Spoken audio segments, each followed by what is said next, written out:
It's a real honor to be here today with my two presidents, President Obama and President DeGioia. And my friend David Brooks hurled the most vicious insult at me ever once when he said that I was the only person he ever met whose eyes lit up at the words panel discussion. And I have to confess that my eyes did light up when I was asked to do this particular panel discussion, and not just for the obvious reason to my left. And it's a real honor to be with you, Mr. President, or Arthur or Bob. Poverty is a subject we talk about mainly when tragic events such as those we witnessed recently in Baltimore grab our attention, and then we push it aside, we bury it, we say it's not politically shrewd to talk about it. So I salute Georgetown, my friend John Carr and Galen Carey, and all the other extraordinary people who are gathered here for the Poverty Summit from all religious traditions all over the country.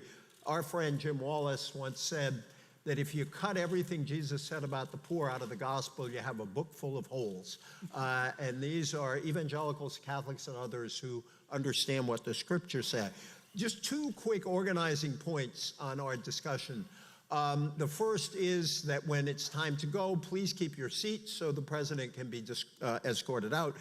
The other is that Bob and Arthur and I all agreed that we should direct somewhat more attention to President Obama than to the other members of the panel. I just say that, I say that in advance so that you know this was our call and not some exercise in executive power. This was our, decision to do this. And in any event, we hope this will be a back and forth kind of discussion. You know, Bob and Arthur, feel free to interrupt the president if you feel like it.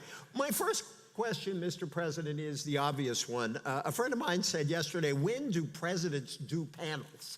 And what came to mind is the late Admiral Stockdale, who am I, why am I here? And I'd like to ask you why you decided, this is a very unusual venue for a president to put himself in. And I'd like to ask you, where do you hope this discussion will lead beyond today? And I was struck with something you said in your speech last week. You said politicians talk about poverty and inequality and then gut policies that help alleviate poverty and reverse inequality. Why are you doing this, and how do you want us to come out of here? Well, first of all, I want to thank President DeGioia, the Georgetown community, all the groups, nonprofits, faith-based groups, and others who are hosting this today, and I want to thank this terrific panel. I think that we are at a moment, in part because of what's happened in Baltimore and Ferguson and other places, but in part because a growing awareness of inequality in our society, where it may be possible not only to refocus attention on the issue of poverty, but also maybe to bridge some of the gaps that have existed and the ideological divides that have prevented us from making progress. And there are a lot of folks here who I have worked with. They disagree with me on some issues, but they have great sincerity when it comes to wanting to deal with helping the least of these. And so this is a wonderful occasion for us to join together.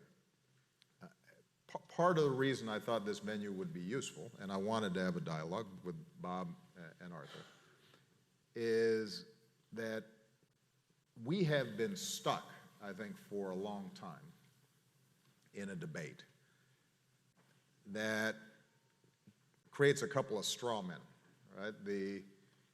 The stereotype is that you've got folks on the left who just want to pour more money into social programs and don't care anything about culture or parenting or family structures, and that's, you know, one stereotype. And then you've got cold-hearted, free market capitalist types who, you know, are reading Ayn Rand and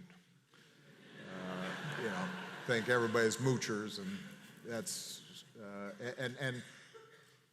and I think the truth is more complicated.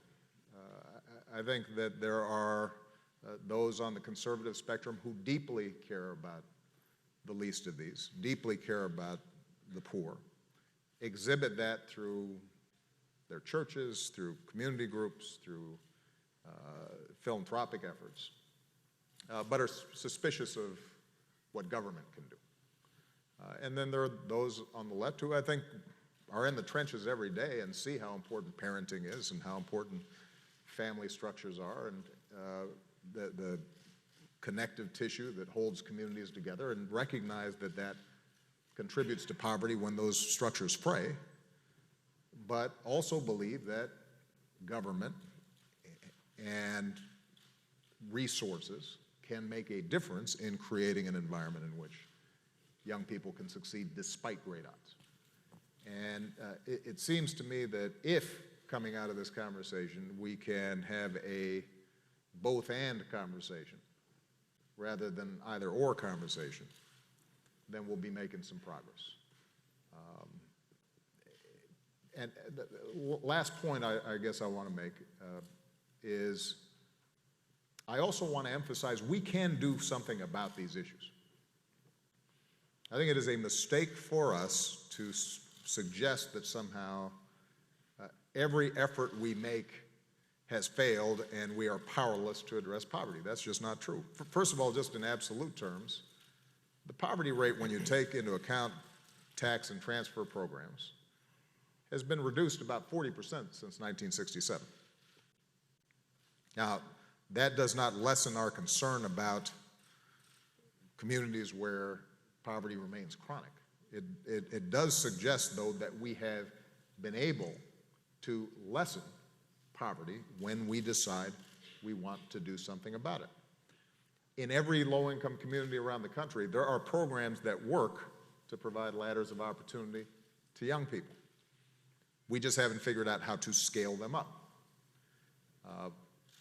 And so, one of the things I'm always concerned about is cynicism. My chief of staff, Dennis McDonough, we take walks around the South Lawn, usually when the weather's good. And a lot of it is policy talk. Sometimes it's just talk about values. And one of our favorite sayings is, our job is to guard against cynicism, particularly in this town. And I think it's important when it comes to dealing with issues of poverty for us to guard against cynicism and not buy the idea that the poor will always be with us and there's nothing we can do. Because there's a lot we can do. The question is, do we have the political will, the communal will, to do something about it? Thank you, Mr. President. I feel as a journalist, maybe I'm the one representative of cynicism up here, so I'll try to do my job. I want to go through the panel and then come back to you, Mr. President. I want to invite Bob, and I'm going to encourage us to reach for solutions. But before we get there, I think it's important to say that your book, Bob, your book, Our Kids, is above all a moral call on the country to think about all the kids in the country who've been left out as our kids in some deep way. And you make the point that the better off and the poor are now so far apart that the fortunate don't even see the lives of the unlucky and the left behind. You wrote, before I began this research, I was like that.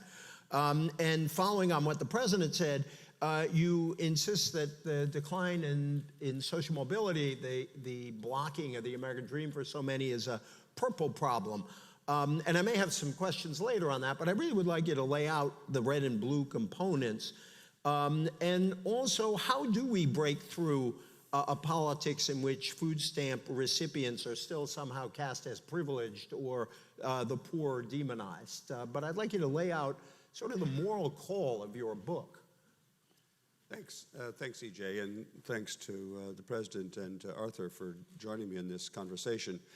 I think in this domain, there's good news and bad news, and it's important to begin with the bad news because we have to understand where we are. The President's absolutely right that the war on poverty did make a real difference, but it made a difference more for poverty among people of my age than it did for poverty among kids. And with respect to kids, I completely agree with the President that we know about some things that would work and things that that would make a real difference in the lives of poor kids. But what the book that you've deferred to, Our Kids, what it presents is a lot of evidence of growing gaps between rich kids and poor kids, that over the last 30 or 40 years, things have gotten better and better for kids coming from well-off homes, and worse for kids coming from less well-off homes. And I don't mean Bill Gates and some homeless person. I mean people coming from college-educated homes, their kids are doing better and better, and people coming from high school-educated homes, their kids aren't. And it's not just that there's this class gap, but the class gap on our watch, I don't mean just the president's watch, but I mean on my generation's watch, that gap has grown. And you can see it in measures of family stability. You can see it in measures of the investments that parents are able to make in their kids, the investments of money and the investments of time. You can see it in the quality of schools kids go to. You can see it in the character of the social and community support that rich kids and poor kids are getting from their communities. Church attendance is a good example of that, actually. Churches are an important source of social support for kids outside their own family, but church attendance is down much more rapidly among kids coming from impoverished backgrounds than among kids coming from wealthy backgrounds. And so I think what all of that evidence suggests is that we do face, I think, actually a serious crisis in which increasingly the most important decision that anybody makes is choosing their parents. And if like my grandchildren, they really did they were the best decision they ever made was to choose college-educated parents and great grandparents. But out there someplace else, there's another bunch of kids who are just as talented and in principle, just as hardworking, but who, happen to choose parents who weren't very well educated or weren't high income, and those kids' fate is being determined by things that they had no control over, and that's fundamentally unfair. It also is, by the way, bad for our economy, because when we have this large number of kids growing up in poverty, it's not like that's going to make things better for my grandchildren. It's going to make things worse for my grandchildren. So this is, in principle, a problem that we ought to find solutions to. And historically, this is a kind of problem that Americans have faced before and have solved, and this is the basis for my optimism. There have been previous periods in American history when we've had a great gap between rich and poor, when we've ignored the least of these, in which I'm thinking of the Gilded Age at the end of the 19th century, and both of you have written about that period, in which there was a great gap between rich and poor, and we were ignoring lots of kids, especially lots of immigrant kids, and America seemed to be going to hell in a handbasket, and there was a dominant philosophy, social Darwinism, which said that it's better for everybody if everybody is selfish, and the devil take the hindmost. But that, not unlike some of the ideology of Ayn Rand that you referred to, but that period was was overcome by a reawakening of the conscience of America across party lines, with the important contribution of religious leaders and religious people to the fact that these are all our kids. And now is not the time to rehearse all the lessons of that earlier period, but I think it does actually give me grounds for hope. This is a kind of problem that we could solve as long as we all recognize that it's in everybody's interest to raise up these poor kids and not to leave them in the dust. Thank you very much. By the way, let the record show the president was not looking at Arthur when he referred to cold-hearted capitalists. But it is great to have somebody here from AEI. Well, EJ, I mean, when the president said that, I was just thinking, what was going through my head was, please don't look at me, please don't look at me. But you notice when Bob said this about the social Darwinism, he pointed at me. So I'm more outnumbered than my Thanksgiving table in Seattle. I tell you. You just have to look into your heart, Arthur. And in fact, that's kind of what I want to ask you to do here. I mean, your views on these subjects have actually changed, and I think it's one of the reasons you wanted to join us today. Back in 2010, you talked about makers and takers in society and a culture of redistribution. But in February 2014, you wrote a very important article and commentary, Be Open-Handed Toward Your Brothers. And you have said we have to declare peace on the safety net, which I think is a really important thing to say. And so, and as the president suggested, the safety net we have has actually cut poverty substantially. So twin questions. Could you talk about how and why your own views have changed, if I fairly characterize that? And in the spirit we're celebrating here of trans-ideological nonpartisanship, now there's a mouthful for you. Yeah. In that spirit, where can Republicans cooperate with Democrats, conservatives with liberals, on safety net issues like making the earned income tax credit permanent or expanding the child tax credit? I mean, where can we find not just verbal common ground, but actual common ground to get things done for the least among us? Well, thank you, EJ, and thank you, Mr. President. It's an honor to be here and with all of you. This is such an important exercise in bringing Catholics and evangelicals together, but having a public discussion. One of the main things that I do as president of AEI is to talk publicly about issues and start a conversation with my colleagues in a way that I hope can stimulate the conversation and spread it around the country. When at the American Enterprise Institute, where we have a long-standing history of work on the nature of American capitalism, when we're focusing very deeply on poverty, it sends a signal to a lot of people that are deeply involved in the free enterprise movement. My colleague Robert Doar is here. He came to AEI because poverty is the most important thing to him. And indeed, the reason I came into the free enterprise movement many years ago is because poverty is the thing I care about the most. And in point of fact, 2 billion people around the world have been lifted up out of poverty because of ideas revolving around free enterprise and free trade and the globalization of ideas of sharing through property rights and rule of law and all the things that the president is talking about in policy debates right now. That's why I'm in this particular movement, but we've gotten into a partisan moment where we substitute a moral consensus about how we serve the least of these, our brothers and sisters, where we pretend that moral consensus is impossible, and we blow up policy differences until they become a holy war. That's got to stop because it's completely unnecessary. Now, you brought... And we can stop that, absolutely, with a couple of key principles. So how are we on the center right talking about poverty in the most effective way? Number one is with a conceptual matter. We have a grave tendency on both the left and the right to talk about poor people as the other. Remember in Matthew 25, these are our brothers and sisters. Jim Wallace and I have this road show where we go to campuses and everybody wants to set us up in right-left debates, and it never works out because it turns out we both have a commitment to the teachings of the Savior when it comes to treating the least of these, our brothers and sisters. When you talk about people as your brothers and sisters, you don't talk about them as liabilities to manage. They're not liabilities to manage. They're assets to develop, because every one of us made in God's image is an asset to develop. That's a completely different approach to poverty alleviation. That's a human capital approach to poverty alleviation. That's what we can do to stimulate that conversation on the political right, just as it can be on the political left.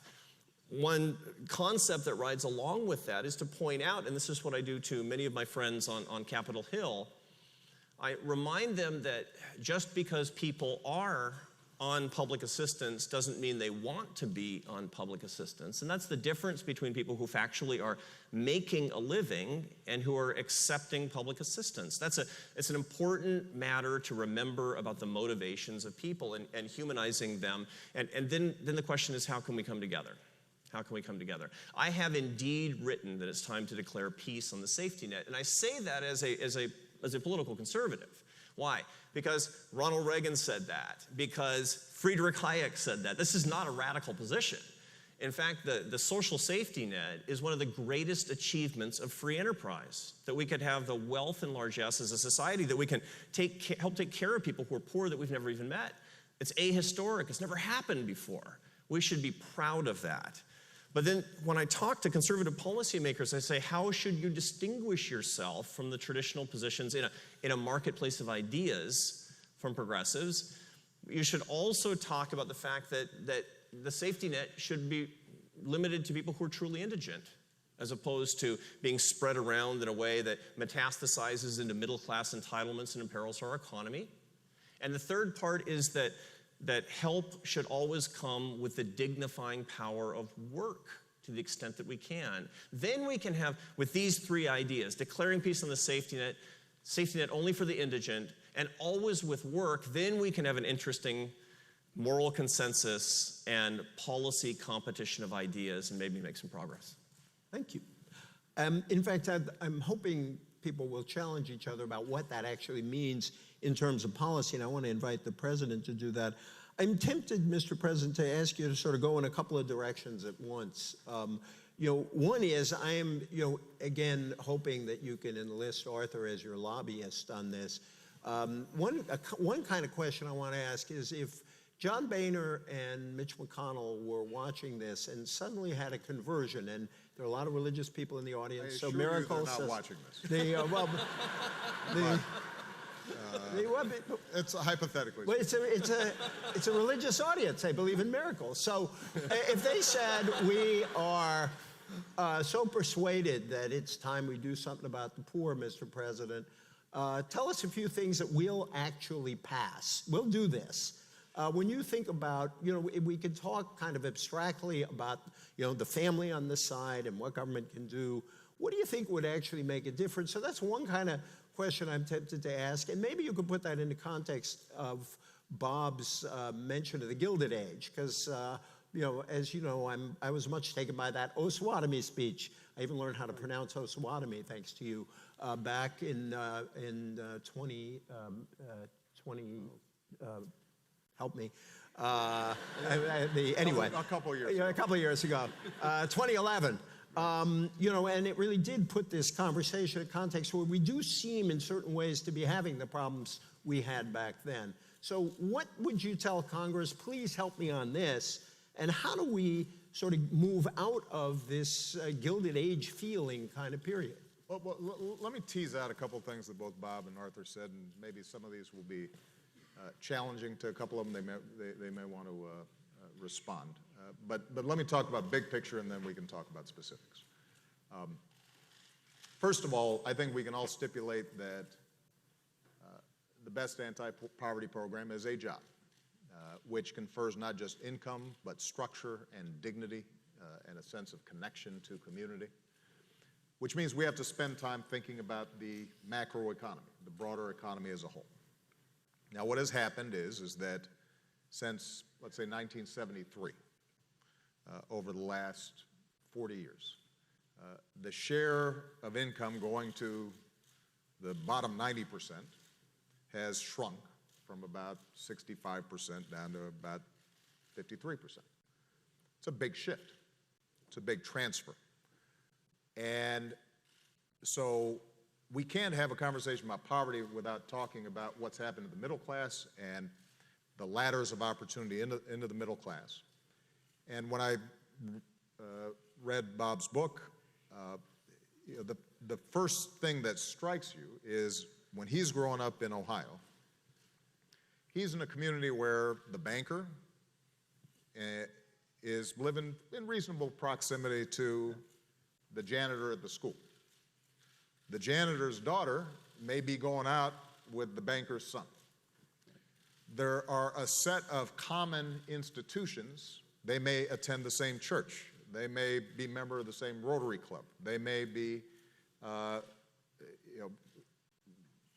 active at the same parks and all the things that stitch them together, and that is all contributing to social mobility and to a sense of possibility and opportunity for all kids in that community. Exactly. All right? Now, part of what's happened is that, and this is where Arthur and I would probably have some disagreements, we don't dispute that the free market is the greatest producer of wealth in history. It has lifted billions of people out of poverty. We believe in property rights, rule of law, so forth. But there has always been trends in the market in which concentrations of wealth can lead to some being left behind. And what's happened in our economy is that those who are doing better and better, more skilled, more educated, luckier, having greater advantages, are withdrawing from sort of the commons kids start going to private schools. Kids start working out at private clubs instead of the public parks. An anti-government ideology then disinvests from those common goods and those things that draw us together. And that, in part, contributes to the fact that there's less opportunity for our kids, all of our kids. Now, that's not inevitable. A free market is perfectly compatible with also us making investment in good public schools, public universities, investments in public parks, investments in a whole bunch of public infrastructure that grows our economy and spreads it around. But that's in part what's been under attack for the last 30 years. And so in some ways, rather than soften the edges of the market, we've turbocharged it. And we have not been willing, I think, to make some of those common investments so that everybody can play a part in getting opportunity. Now, one other thing I've got to say about this is that even back in Bob's day, that was also happening. It's just it was happening to black people. And so in some ways, part of what's changed is that those biases or those restrictions on who had access to resources that allowed them to climb out of poverty, who had access to the firefighter's job, who had access to the assembly line job, the blue-collar job that paid well enough to be in the middle class and then got you to the suburbs, and then the next generation was suddenly office workers. All those things were foreclosed to a big chunk of the minority population in this country for decades. And that accumulated and built up. And over time, people with less and less resources, more and more strains, because it's hard being poor. People don't like being poor, and it's time-consuming, it's stressful, it's hard. And so over time, families frayed, men who could not get jobs left, mothers who are single are not able to read as much to their kids. So all that was happening 40 years ago to African Americans. And now what we're seeing is that those same trends have accelerated and they're spreading to the broader community. But the pattern that, Bob, you're recording in some of your stories is no different than what William Julius Wilson was talking about when he talked about the truly disadvantaged. So I say all this, and I know that was not an answer to your question. I will be willing to answer, but I think it is important for us at the outset to acknowledge, if in fact we are going to find common ground, then we also have to acknowledge that there are certain investments we are willing to make as a society as a whole in public schools and public universities, in today, I believe, early childhood education, in making sure that that economic opportunity is available in communities that are isolated, and that somebody can get a job, and that there's actually a train that takes folks to where the jobs are. That broadband lines are in rural communities and not just in cities. And those things are not going to happen through market forces alone. And if that's the case, then our government and our budgets have to reflect our willingness to make those investments. If we don't make those investments, then we could agree on the earned income tax credit, which I know Arthur believes in. We could agree on home visitation for low-income parents. All those things will make a difference, but the broader trends in our society will make it harder and harder for us to deal with both inequality and poverty. And so I think it's important for us to recognize there is a genuine debate here, and that is, what portion of our collective wealth and budget are we willing to invest in those things that allow a poor kid, whether in a rural town or in Appalachia or in the inner city, to access what they need both in terms of mentors and social networks, as well as decent books and computers and so forth, in order for them to succeed along the terms that Arthur discussed. And right now, they don't have those things, and those things have been stripped away. You look at state budgets, you look at city budgets, and you look at federal budgets, and we don't make those same common investments that we used to, and it's had an impact. And we shouldn't pretend that somehow we have been making those same investments. We haven't been. And there's been a very specific ideological push not to make those investments. That's where the argument comes in. And if I could follow up, which gets to the underlying problem where we talk piously sometimes about let's tear down these ideological red-blue barriers, yet when push comes to shove, these things get rejected. How do you change the politics of that? I mean, that, you know, as you said, that Mitch McConnell and John Boehner were unlikely to be watching us. That actually has a kind of political significance, not to this event, but in general. I was suggesting they're busy right now. They've got votes. And, no, but I think you were saying something else. You know, how do you tear down those barriers? Because you laid out a fairly robust agenda there, and I want to, forgive me, Arthur and Bob, but I'm curious, how do you get from here to there? well, part of what happened in our politics, and part of what shifted from when Bob was young and he was seeing a genuine community. There were still class divisions in your small town. There were probably certain clubs or certain activities that were still restricted to the banker's son as opposed to the janitor's son. But it was more integrated. Part of what's happened is that elites in a very mobile, globalized world are able to live together away from folks who are not as wealthy. And so they feel less of a commitment to making those investments. In that sense, sort of what used to be racial segregation now mirrors itself in class segregation and this great sorting that's taken place. Now that creates its own politics, right? I mean, there's some communities where I don't know, not only do I not know poor people, I don't even know people who have trouble paying the bills at the end of the month. I just don't know those people. And so there's a less sense of investment in those children. So that's part of what's happened.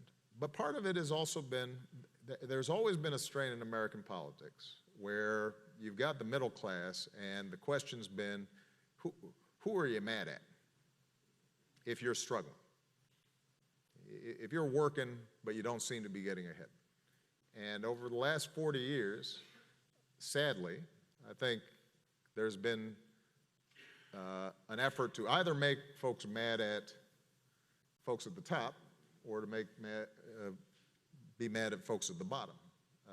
And I think the effort to suggest that the poor are sponges, leeches, don't want to work, are lazy, are undeserving, got traction.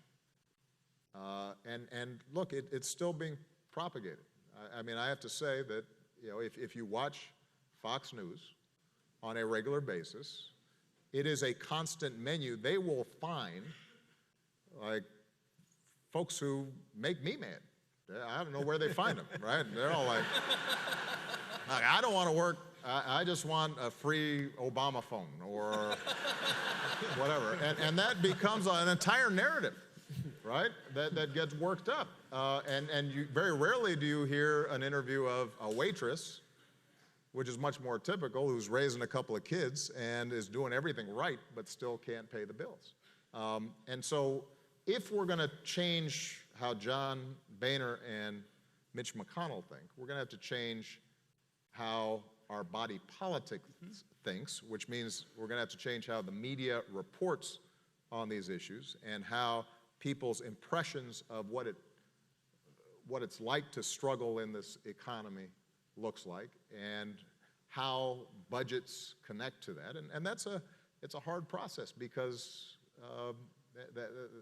that requires a much broader conversation than typically we have on the nightly news. I'm tempted to welcome Arthur to defend his network, but instead, I want to sort of maybe invite him to an altar call here. I want to invite you to a kind of altar call, which is the president talked about some basic public investments that are actually pretty old-fashioned public investments along the lines of somebody like President Eisenhower supported a lot of those kinds of investments. Most Republican president. Abraham Lincoln thought things like land-grant colleges and infrastructure, investments in basic research and science were important. I suspect, Arthur, you'd agree in theory about those investments, and then the question would be, How much? How much? How much? Yeah. Sure. Look, no good economist, no self-respecting person who understands anything about economics denies that there are public goods. There just are public goods. We need public goods. Markets fail sometimes. There's a role for the state. There are no radical libertarians up here. There are libertarians who believe that the state should not exist, for example. I mean, libertarians don't think that. So we shouldn't caricature the views of others because, in point of fact, that impugns the motives. I think that what we're talking about is, one, when are there public goods? When can the government provide them? And when are the benefits higher than the costs of the government providing these things? Because in point of fact, when we don't make cost-benefit calculations, at least at the macro level, about public goods, the poor pay. This is a fact. If you look at what's happening in the periphery countries of Europe today, this is as George W. Bush used to say, this is a true fact.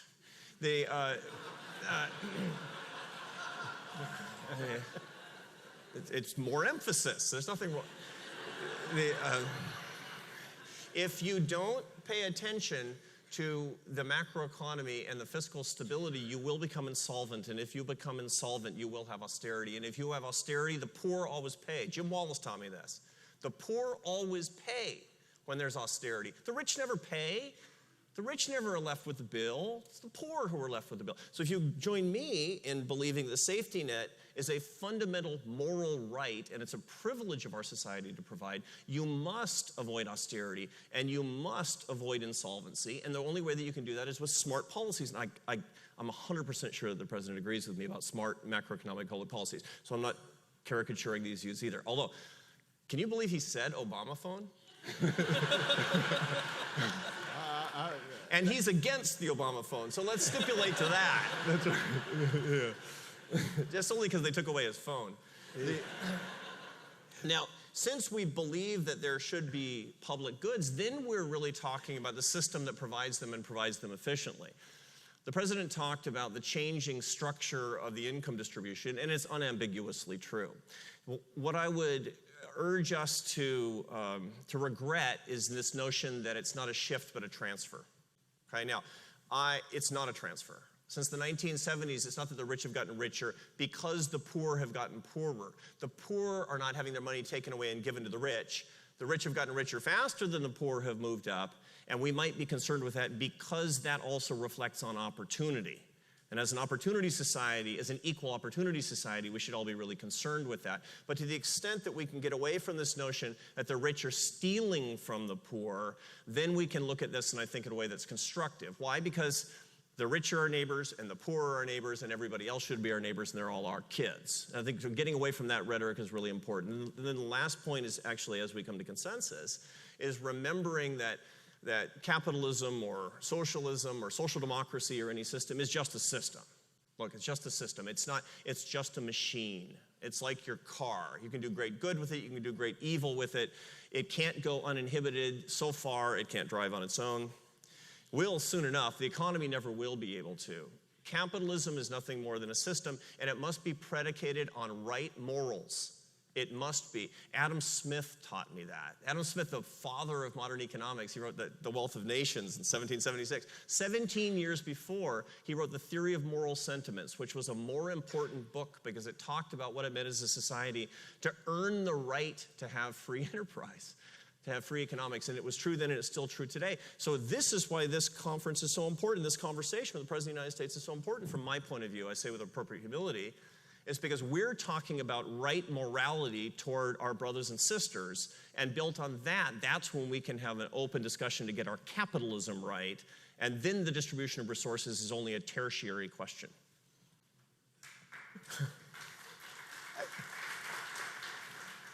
I still want to know how much infrastructure you're actually willing to vote for, but I'll take it. I'll take $41 billion. All right, it's a start. We can negotiate.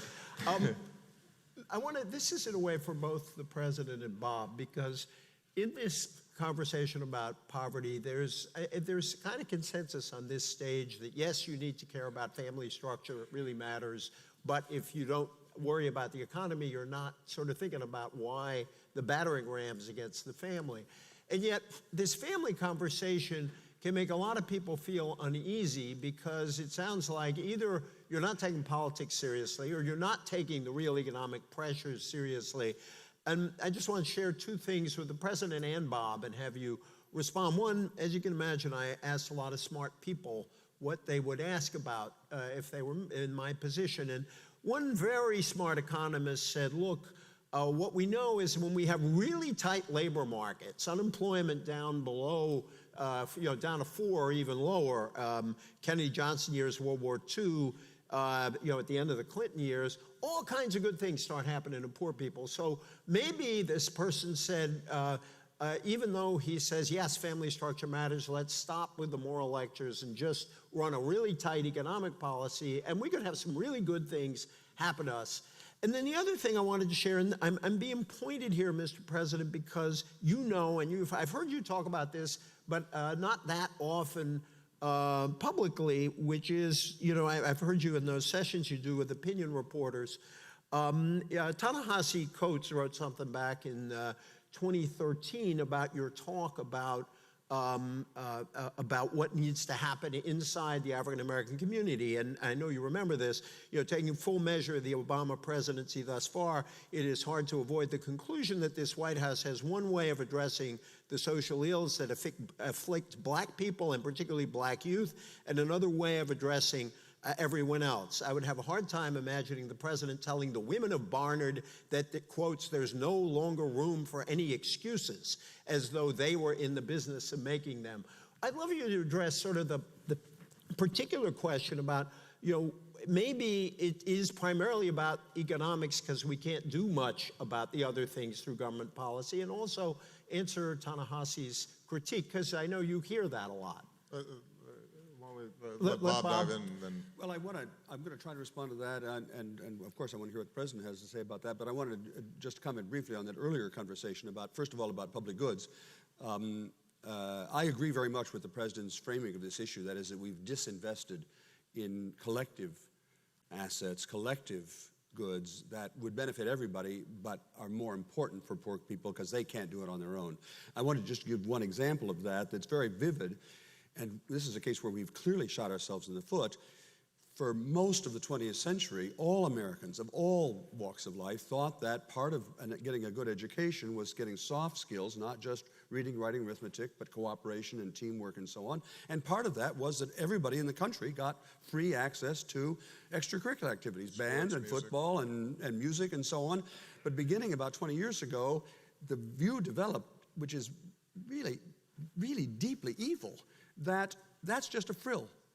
And so we disinvested, and we said, if you want to take part in football here, or you want to take part in music, you've got to pay for it. And of course, what that means is that poor people can't pay for it. It's a big deal. $1,600 on average for 2 kids in a family. Well, $1,600 to play football, or play in the band or French club or whatever.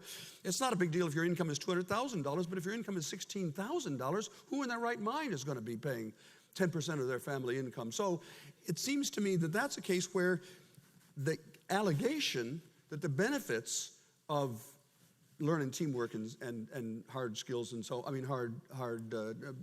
grit, were only on the individual, but that wasn't true. The whole country was benefiting from the fact that we had a very broad-based set of skills that people had. So I'm trying to emphasize this, how deep runs this antipathy in some quarters for the notion that these are all our kids and therefore we got to invest in all of them. But I also want to then come back, if I can, to I think the thing we maybe haven't spent enough time here, and that is This is a purple problem. There are those of us who, on the left, can see most clearly the economic sources of this problem and want to do something about it.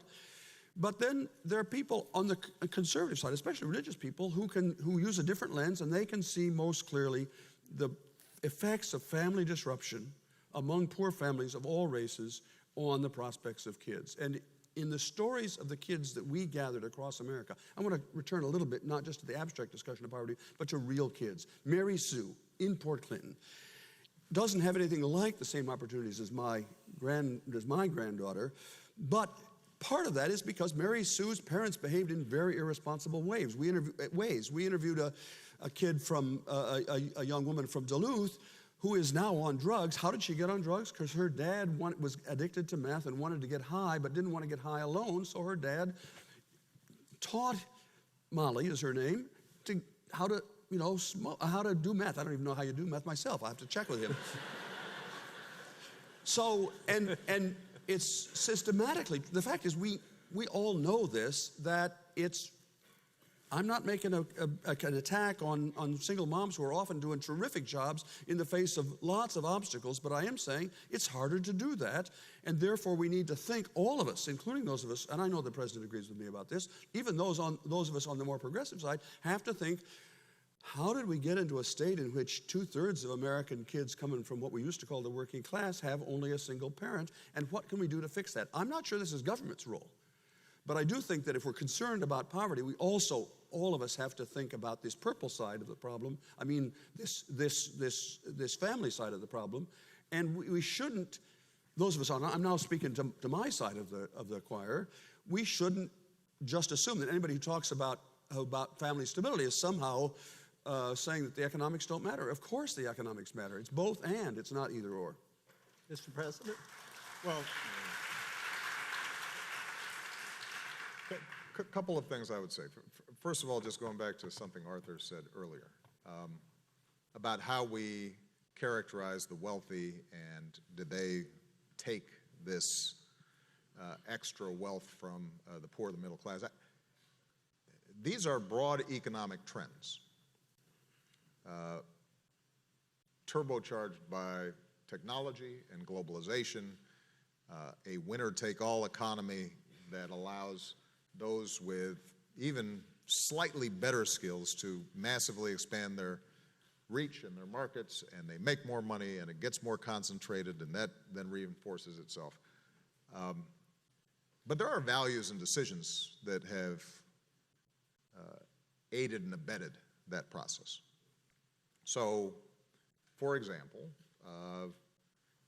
in the era that Bob was talking about, if you had a company in that town, that company had a whole bunch of social restraints on it because the CEO felt it was a member of that community, and the sense of obligation about paying a certain wage or contributing to the local high school or what have you was real.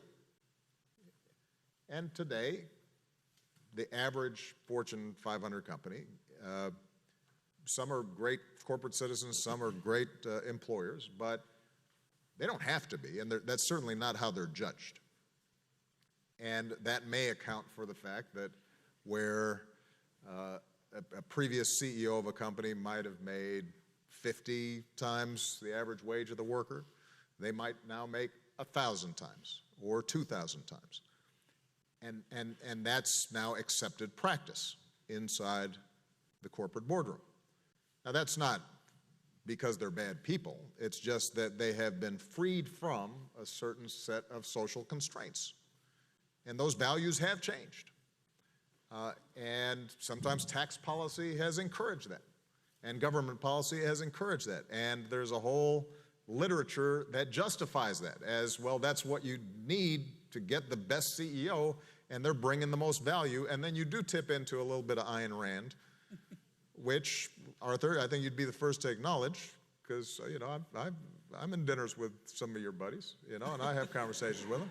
And if they're not on a panel, they'll say, you know what, we created all this stuff, and we made it, and we're creating value, and you know, we should be able to make decisions about where it goes.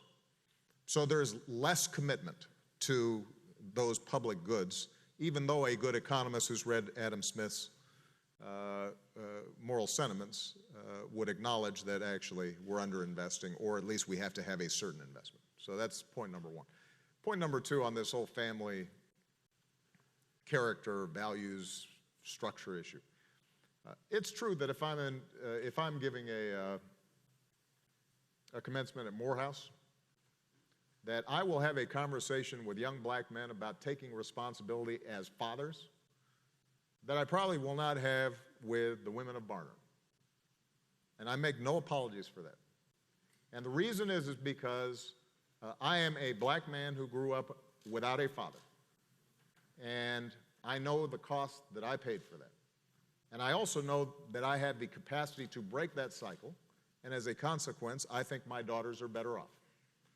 And that is not something that is not something, for me to have that conversation does not negate my conversation about the need for early childhood education or the need for job training or the need for greater investment in infrastructure or jobs in low-income communities. So, look, I'll talk till you're blue in the face about hard-nosed economic, macroeconomic policies. But in the meantime, I've got a bunch of kids right now who are graduating, and I want to give them some sense that they can have an impact on their immediate circumstances and the joys of fatherhood. And we did something with my brother's keepers, which emphasizes apprenticeships and emphasizes corporate responsibility, and we're gathering resources to give very concrete hooks for kids to be able to advance. And I'm going very hard at issues of criminal justice reform and breaking this school to prison pipeline that exists for so many young African American men. But when I'm sitting there talking to these kids, and I've got a boy who says, you know what, how did you get over being mad at your dad? Because I've got a father who beat my mom and now has left.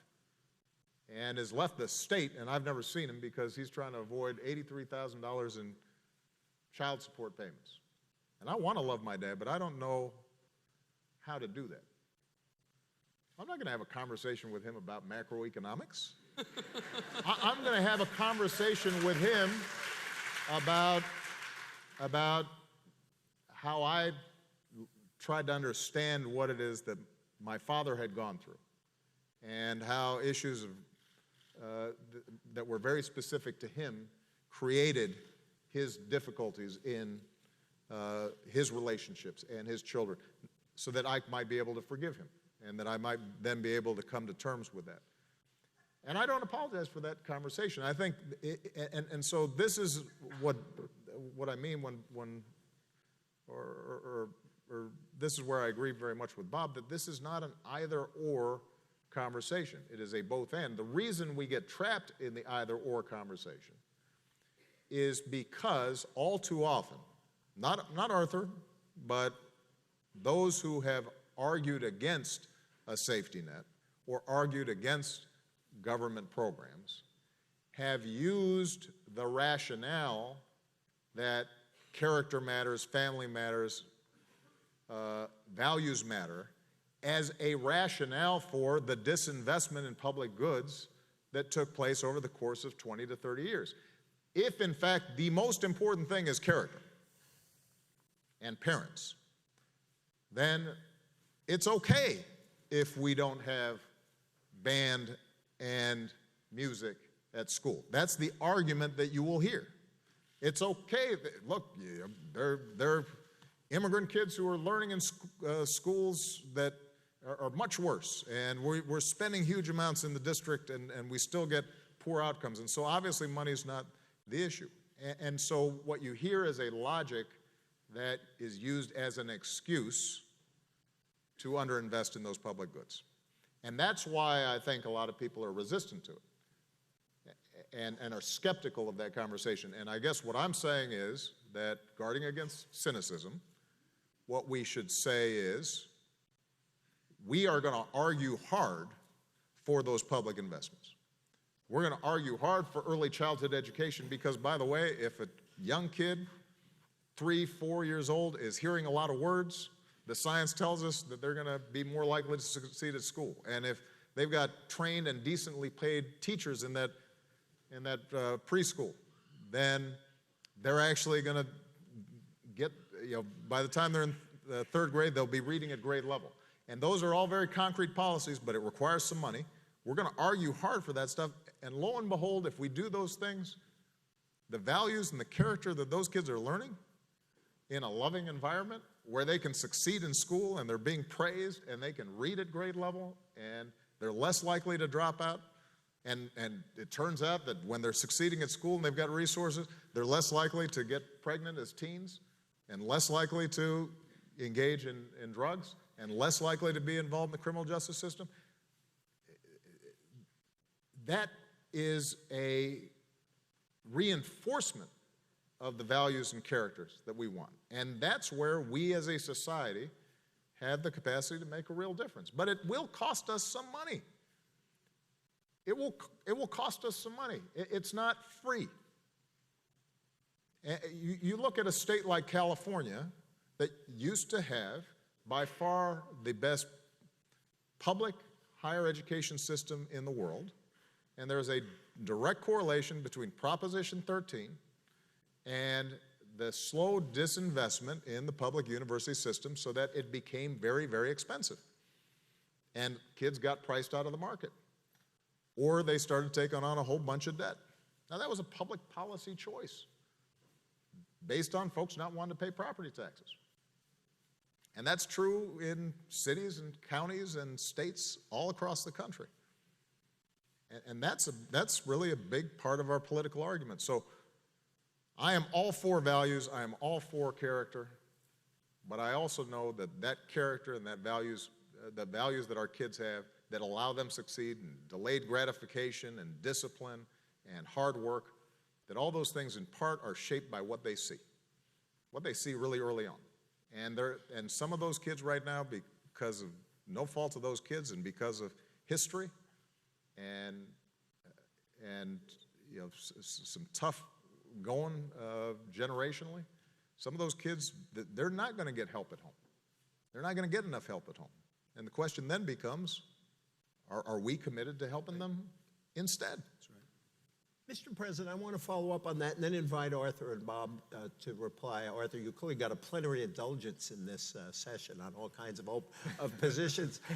A lot of us, I think, feel that we made bargains with our friends on the conservative side, that I agree with the idea that you've got to care about what happens in the family if you're going to care about social justice, and you got to care about social justice if you care about the family. Yet, when people like you start talking like this, there doesn't seem to be much give back on, okay, we agree on these values, where's the investment in these kids? Similarly, when welfare reform was passed back in the 90s, there were a lot of people who said, okay, we're not going to hear about welfare cheats anymore because all these people are going to have to work. And yet, we get the same thing back again. It's as if the work requirement was never put in the welfare bill. How do we change this conversation so that it becomes an actual bargain where the other half of the agenda that you talked about gets recognized and that we do something about it? I'll ask Arthur for some advice on this because, look, the devil's in the details. I think if you talk to any of my Republican friends, they will say, number one, they care about the poor, and I believe them. Number two, they'll say that there are some public goods that have to be made, and I'll believe them. But when it comes to actually establishing budgets, making choices, prioritizing, that's when it starts breaking down. And I actually think that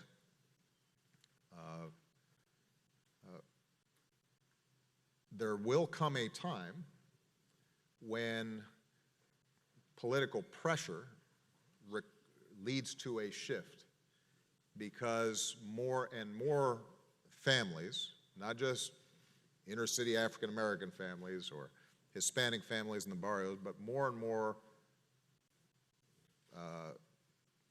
middle class or working class folks are feeling pinched and squeezed, that there will be a greater demand for some core public goods, and we'll have to find a way to pay for them.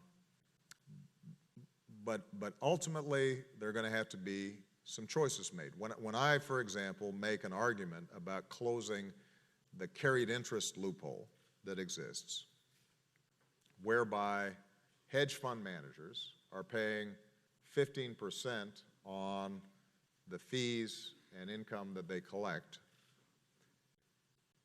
Yes, I've been called Hitler for doing this, or at least this is like Hitler going into Poland. That's an actual quote from a hedge fund manager when I made that recommendation.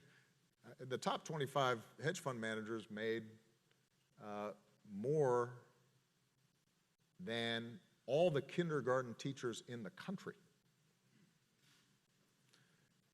So when I say that, I'm not saying that because I dislike hedge fund managers or I think they're evil. I'm saying that you're paying a lower rate than a lot of folks who are making $300,000 a year. You pretty much have more than you'll ever be able to use and your family will ever be able to use. There's a fairness issue involved here. And by the way, if we were able to close that loophole, I can now invest in early childhood education that will make a difference. That's where the rubber hits the road. Right? That's, Arthur, where the question of compassion and I'm my brother's keeper comes into play. And if we can't ask from society's lottery winners to just make that modest investment, then really this conversation is for show. If we can't ask that much, right? So, and that's where, and by the way, I'm not asking to go back to 70% marginal rates, which existed back in the golden days that Bob's talking about when he was a kid. I'm just saying maybe we can go up to like tax them like ordinary income, which means that they might have to pay,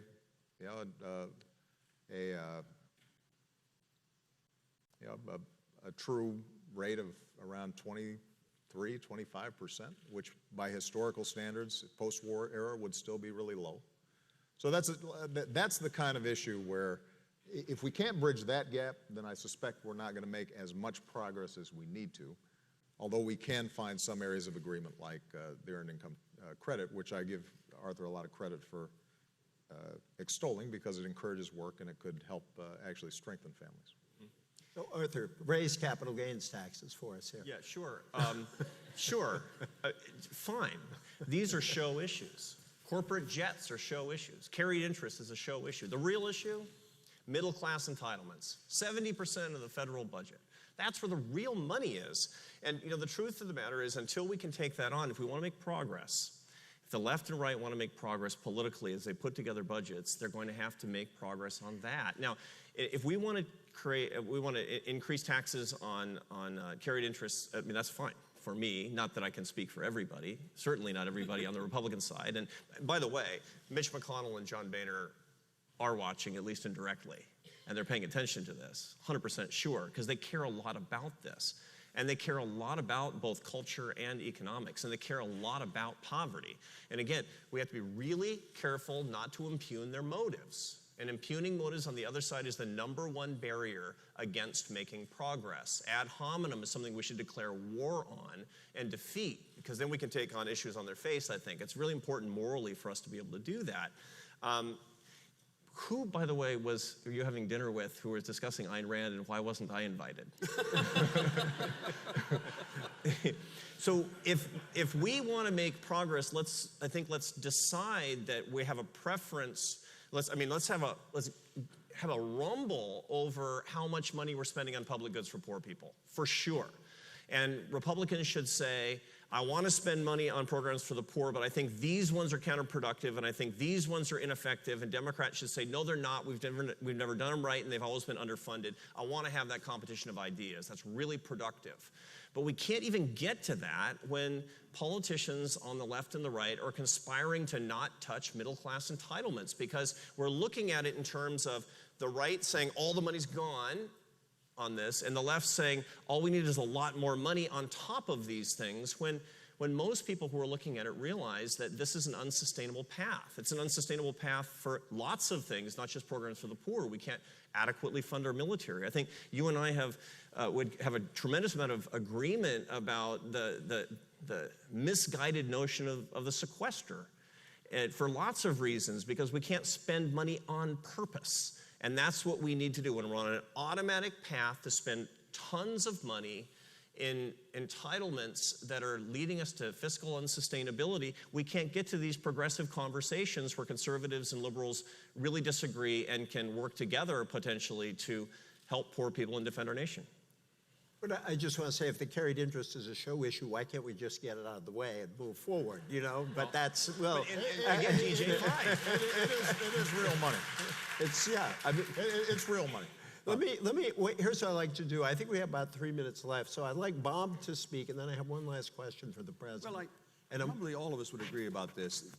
We need to a little bit rise out of the Washington bubble and the debates about these things. Of course they're important. I understand why they're important. But actually, we're speaking here to an audience of people of faith. We're speaking more largely to America. And I think we ought not to disempower ordinary Americans. If they care about these problems, Americans can change the politics that would, over the next 5 to 10 years, make a huge difference. And I'm not talking about changing Republican, Democrat. I'm talking about making poverty and the opportunity to escape from poverty a higher issue on both parties' agendas.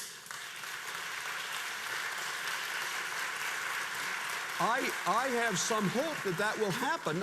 I understand, this may not be true, Mr. President, I understand that there's going to be an election next year, and... That's a true fact. That's a true fact.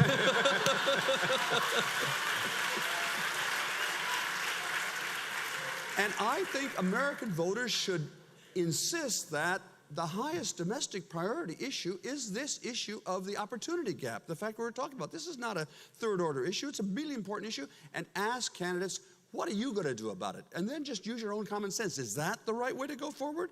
I think that we need, as a country, not just from the top down and from Washington, but from across the grassroots, to focus, and in congregations and parishes all across this country, focus on what we can do to reduce this opportunity gap in America.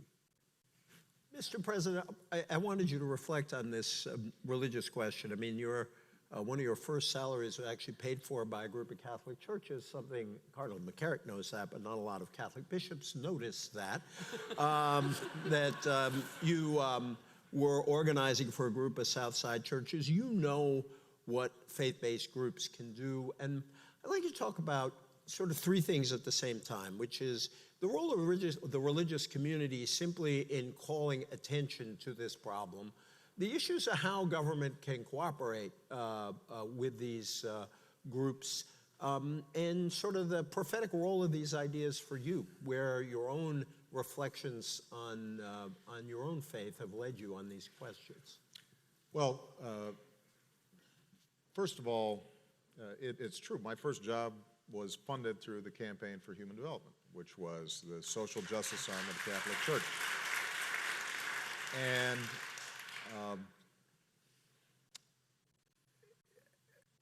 I think that faith-based groups across the country and around the world understand the centrality and the importance of this issue in an intimate way, in part because these faith-based organizations are interacting with folks who are struggling and know how good these people are and know their stories. And it's not just theological, but it's very concrete. they're embedded in communities, and they're making a difference in all kinds of ways. So I think that what our administration has done is really a continuation of work that had been done previously by the Bush administration, the Clinton administration. We've got our Office of Faith-Based organizations that are working on an ongoing basis around a whole host of these issues. My Brother's Keepers reaching out to churches and synagogues and mosques and other faith-based groups consistently to try to figure out how do we reach young boys and young men in a serious way. But the one thing I guess I want to say, EJ, is that when I think about my own Christian faith and my obligations, it is important for me to do what I can myself individually, mentoring young people or making charitable donations or in some ways impacting whatever circles of influence I have. But I also think it's important to have a voice in the larger debate. And I think it would be powerful for our faith-based organizations to speak out on this in a more forceful fashion. This may sound self-interested because there have been, these are areas where I agree with the evangelical community and faith-based groups, and then there are issues where we have had disagreements around reproductive issues or same-sex marriage or what have you. And so maybe it appears advantageous for me to want to focus on these issues of poverty and not as much on these other issues.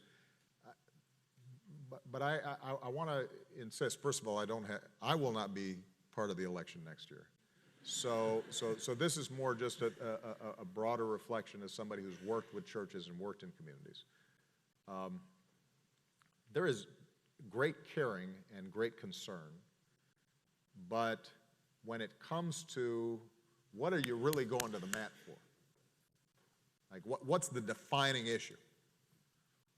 When you're talking to in your congregations, what's the thing that is really going to capture the essence of who we are as Christians or as Catholics or what have you? That this is oftentimes viewed as a nice to have relative to an issue like abortion. That's not across the board, but there sometimes has been that view, and certainly that's how it's perceived in our political circles. And I think that there's more power to be had there, a more transformative voice that's available around these issues that can move and touch people. Because the one thing I know is that here's an area where, again, Arthur and I agree.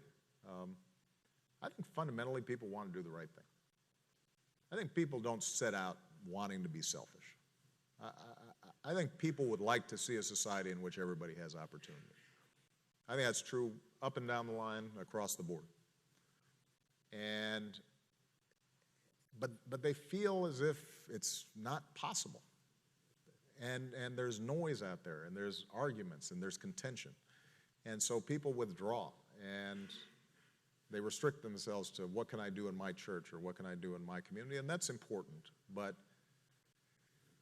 our faith-based groups, I think, have the capacity to frame this, and nobody's shown that better than Pope Francis, who I think has been transformative just through the sincerity and insistence that he's had that this is vital to who we are. This is vital to following what Jesus Christ, our Savior, talked about. And that emphasis, I think, is why he's had such incredible appeal, including to young people all around the world. And I hope that that is a message that that everybody receives when he comes to visit here. I can't wait to host him, because I think it will help to spark an even broader conversation of the sort that we're having today. All events are better with a reference to Pope Francis. Thank you so much, Mr. President.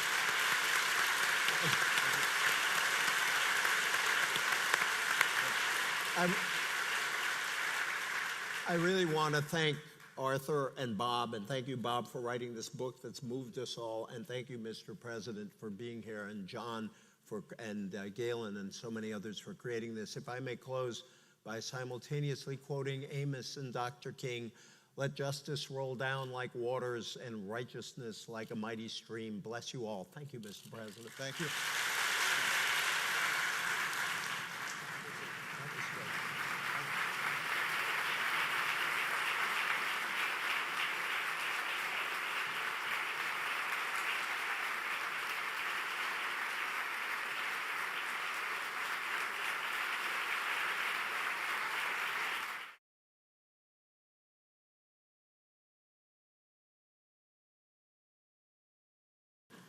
It's a real honor to be here today with my two presidents, President Obama and President DeGioia. And my friend David Brooks hurled the most vicious insult at me ever once when he said that I was the only person he ever met whose eyes lit up at the words panel discussion. And I have to confess that my eyes did light up when I was asked to do this particular panel discussion, and not just for the obvious reason to my left. And it's a real honor to be with you, Mr. President, or Arthur or Bob. Poverty is a subject we talk about mainly when tragic events such as those we witnessed recently in Baltimore grab our attention, and then we push it aside, we bury it, we say it's not politically shrewd to talk about it. So I salute Georgetown, my friend John Carr and Galen Carey, and all the other extraordinary people who are gathered here for the Poverty Summit from all religious traditions all over the country. Our friend Jim Wallace once said that if you cut everything Jesus said about the poor out of the gospel, you have a book full of holes. And these are evangelicals, Catholics, and others who understand what the scriptures say. Just two quick organizing points on our discussion. The first is that when it's time to go, please keep your seats so the president can be escorted out. The other is that Bob and Arthur and I all agreed that we should direct somewhat more attention to President Obama than to the other members of the panel. I just say that, I say that in advance so that you know this was our call and not some exercise in executive power. This was our, decision to do this. And in any event, we hope this will be a back and forth kind of discussion. You know, Bob and Arthur, feel free to interrupt the president if you feel like it. My first question, Mr. President, is the obvious one. A friend of mine said yesterday, when do presidents do panels? And what came to mind is the late Admiral Stockdale, who am I, why am I here? And I'd like to ask you why you decided, this is a very unusual venue for a president to put himself in. And I'd like to ask you, where do you hope this discussion will lead beyond today? And I was struck with something you said in your speech last week. You said politicians talk about poverty and inequality and then gut policies that help alleviate poverty and reverse inequality. Why are you doing this, and how do you want us to come out of here? Well, first of all, I want to thank President DeGioia, the Georgetown community, all the groups, nonprofits, faith-based groups, and others who are hosting this today, and I want to thank this terrific panel. I think that we are at a moment, in part because of what's happened in Baltimore and Ferguson and other places, but in part because a growing awareness of inequality in our society, where it may be possible not only to refocus attention on the issue of poverty, but also maybe to bridge some of the gaps that have existed and the ideological divides that have prevented us from making progress. And there are a lot of folks here who I have worked with. They disagree with me on some issues, but they have great sincerity when it comes to wanting to deal with helping the least of these. And so this is a wonderful occasion for us to join together. Part of the reason I thought this venue would be useful, and I wanted to have a dialogue with Bob and Arthur, is that we have been stuck, I think, for a long time in a debate that creates a couple of straw men, right? The stereotype is that you've got folks on the left who just want to pour more money into social programs and don't care anything about culture or parenting or family structures, and that's and the last point I guess I want to make is I also want to emphasize we can do something about these issues. I think it is a mistake for us to suggest that somehow every effort we make has failed and we are powerless to address poverty. That's just not true. First of all, just in absolute terms, the poverty rate, when you take into account tax and transfer programs, has been reduced about 40% since 1967. Now, that does not lessen our concern about communities where poverty remains chronic. It does suggest, though, that we have been able to lessen poverty when we decide we want to do something about it. In every low-income community around the country, there are programs that work to provide ladders of opportunity to young people. We just haven't figured out how to scale them up. And so, one of the things I'm always concerned about is cynicism. My chief of staff, Dennis McDonough, we take walks around the South Lawn, usually when the weather's good. And a lot of it is policy talk. Sometimes it's just talk about values and one stereotype. And then you've got cold-hearted, free market capitalist types who are reading Ayn Rand and think everybody's moochers, and that's and I think the truth is more complicated. I think that there are those on the conservative spectrum who deeply care about the least of these, deeply care about the poor, exhibit that through their churches, through community groups, through philanthropic efforts, but are suspicious of what government can do.